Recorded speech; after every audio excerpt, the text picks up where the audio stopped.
Bonjour et bienvenue au rendez-vous des publics adultes et ados de l'Institut français du Maroc. Aujourd'hui, nous allons réviser ensemble les temps du futur pour parler de l'avenir.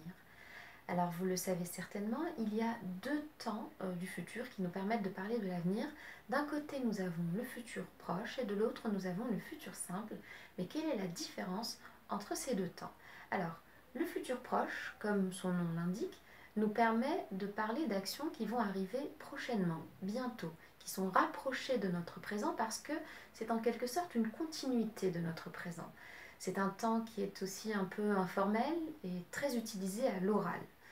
De l'autre côté, nous avons le futur simple, qui donc lui est un temps un peu plus formel et beaucoup plus utilisé à l'écrit, et qui va nous permettre de parler d'actions un peu plus éloignées dans le futur, ou quelquefois aussi d'actions dont on ne connaît pas le délai, c'est-à-dire qu'on ne sait pas exactement à quel moment elles vont arriver. Ça peut être dans 2 semaines, dans 10 ans, dans 20 ans, on ne sait pas.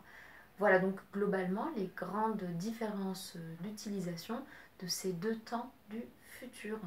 Voyons maintenant comment se conjuguent les verbes à ces deux temps du futur. Donc je vous ai fait un petit tableau chez moi avec deux colonnes, donc le futur proche et le futur simple. Donc pour le futur proche, je vais dire je vais travailler par exemple. Vous voyez ici, je mets le verbe aller au présent de l'indicatif, je vais, plus travailler à l'infinitif.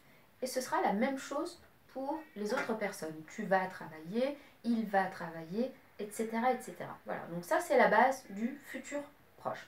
Ensuite, pour le futur simple, pour les verbes en ER et les verbes en IR, je prends l'infinitif tel qu'il est et j'ajoute les terminaisons du futur qui sont AI, AS, A, ONS, EZ, ONT. Donc par exemple, pour le verbe travailler, je prends le verbe tel qu'il est et j'ajoute mes terminaisons. Donc ça me donnera je travaillerai, tu travailleras, il travaillera, etc.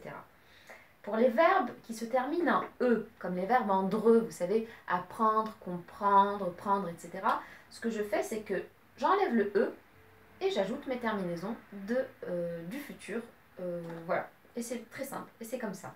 Attention. Il nous reste une dernière chose à voir, c'est la conjugaison de certains verbes irréguliers qui ne se font pas sur la base de l'infinitif comme les autres. Par exemple, nous avons le verbe aller qui donne j'irai. Le verbe faire, je ferai. Le verbe avoir, j'aurai. Le verbe être, je serai. Le verbe vouloir, je voudrais. Le verbe savoir, je saurais. Et le verbe pouvoir, je pourrais. Voilà, j'espère que cette vidéo vous aura un petit peu aidé, même avec ce tout petit tableau, mais on fait avec les moyens du bord à la maison.